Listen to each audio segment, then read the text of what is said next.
Mtazamaji wa Power Media, saa 12 za jioni tarehe 22, mchezo mkubwa ni Singida Big Stars dhidi ya klabu ya Simba, mchezo ambao utapigwa katika uwanja wa nyumbani wa Singida Big Stars, uwanja wa Airtel wenye uwezo kubeba watu 7,000 wakiwa wamekaa kwenye viti. Mchezo wa Simba dhidi ya Singida umekuwa ukibebwa na dhana potofu ama dhania ya kwamba Singida ni kibaraka, Singida ni chawa, Singida ni paka tu ambaye anatumwa na mtu kuja kuidhoofisha klabu ya Simba kwenye mbio za kuwania ubingwa. Unafikiri ni kwa nini watu wanawaza hivyo wanavyowaza? Hasa wadau na mashabiki wa klabu ya Simba wanaamini sehemu ya uongozi iliyozalisha Singida, inayoisimamia Singida, wengi wana DNA na klabu nyingine inayoshiriki ligi kuu Tanzania bara. Lakini pia jezi za Singida, ukitazama pia jina la mdhamini, ukitazama pia namna ambavyo deal za kubadilishana wachezaji kati ya Simba na Singida ni deal ngumu sana, lakini Singida kupeleka wachezaji sehemu nyingine imekuwa ni rahisi sana. Kwa hiyo wapo wanaamini hivyo ndivyo ilivyo, lakini kwenye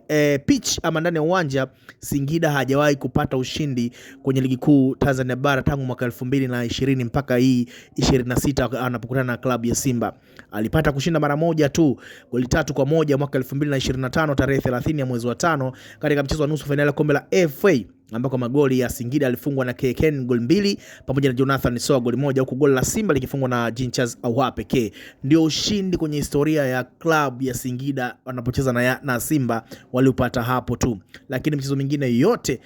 Singida amekuwa kitoweo kizuri cha Simba. Lakini mchezo wa Simba dhidi ya Singida uwanjani mara zote unakuwa ni mchezo wenye daraja la juu la ushindani, na ndio maana kuna baadhi ya wadau wa klabu ya Simba wanaamini Singida anatumwa na timu nyingine kuja kuidhibiti Simba ili siende kwenye mbio za kuwania ubingwa. Na ndio maana hata umemsikia mkuu wa idara ya habari na masuala ya klabu ya Simba Ahmed Ali akisema kwamba Singida ni ngome inayotumiwa na timu nyingine kuizofisha Simba, lakini sio timu ambayo ina dhamira ya kweli kuchukua ubingwa na kutawala soka la Tanzania. Hivyo ndivyo inavyoonekana, na hii inapelekea pia kwamba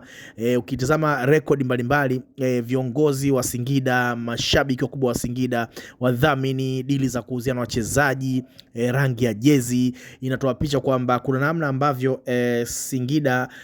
hawana ukaribu wa mazingira na Simba, lakini wana ukaribu labda na timu nyingine ambayo inadhaniwa kwamba ipo kwenye ligi kuu Tanzania bara. Sasa mchezo huu unakwenda kumkutanisha Jonathan Soa, usajili ambao ulichukua gumzo kutokea Singida kwenda Simba, na ilikuwa inasemwa Jonathan Soa alikuwa anakwenda timu nyingine, lakini tu ikatumika diplomasia ya mchezo wa mpira na kumpeleka Simba, lakini hakudumu Simba, na sasa amerejea kwenye klabu yake ya Singida na tayari ana goli 2 kunyavu. Na hivyo ni mchezo ambao unakutanisha Jonathan Soa na Gueye mwenye assist 4 wa klabu ya Simba. Enjoy.